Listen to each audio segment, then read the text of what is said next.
Pierre Richard, qui souffle sa 89 et boogie ce mercredi 16 août, s'est installé il y a quelque temps dans un village au charme authentique et atypique, où il mène une vie paisible.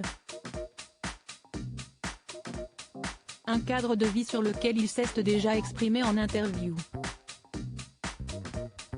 Pierre Richard, héros des films La Chèvre et le Grand Blond avec une chaussure noire, célèbre ses 89 ans ce mercredi 16 août 2023.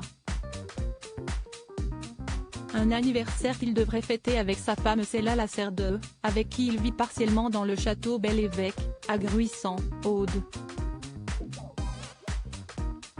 Un incroyable domaine dont il est devenu propriétaire en 1986, et où il cultive des vignes lorsqu'il n'est pas à Paris ou sur des plateaux de tournage. Un endroit qu'il affectionne tout particulièrement. J'ai mis tout ici, le cadre, la chaleur, la proximité avec la nature, les petits villages et leurs châteaux quasiment intacts. Si est-il quelque chose que je ne retrouve pas ailleurs. Quant à mes vignes, j'y suis attaché autant qu'à de vraies personnes. Elles sont fragiles et fortes à la fois, je les bichonne, aime à être à leurs petits soins et m'inquiète pour elles quand la météo n'est pas clémente. A-t-il déjà confié à ce sujet? Mais celui qui serait devenu ami avec Johnny Depp n'avait pourtant pas été très emballé par ce domaine la première fois qu'il l'a découvert. Je n'étais pas venu pour acheter un domaine viticole. Pas même un domaine de rien du tout.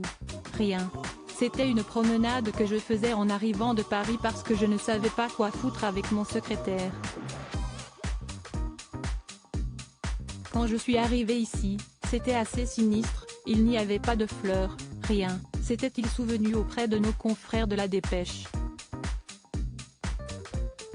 Il avait cependant été séduit par l'étang du domaine. Un régisseur avait alors pris la peine de lui détailler les atouts du domaine, lequel possédait aussi des vignes. Et lorsqu'il est revenu un mois plus tard, Pierre Richard fut conquis, et prêt à se lancer dans cette activité viticole dont il ne connaissait rien. Le régisseur m'avait transmis le virus, on y est retourné. Et comme je ne suis pas complètement fou, j'ai demandé qui était le meilleur œnologue de la région. On m'a envoyé vers Monsieur Dubernay. Je l'ai appelé en lui demandant, si j'achète le domaine, vous me suivez? S'il m'avait dit non, je n'aurais jamais acheté. Sur les 20 hectares de vignes, il y en avait 12 à replanter. Pour vous dire à quel point j'étais ignorant, j'ai voulu le faire tout de suite pour avoir du vin dès l'année d'après.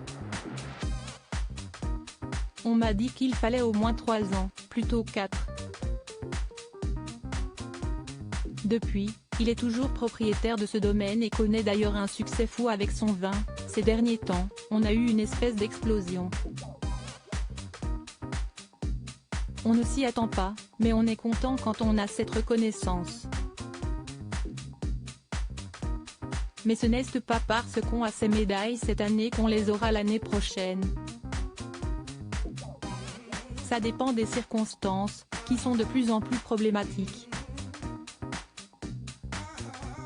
Un drôle de destin pour l'acteur, qui fait d'ailleurs également penser à celui de Carole Bouquet, qui elle aussi cultive du vin, au large de la Sicile.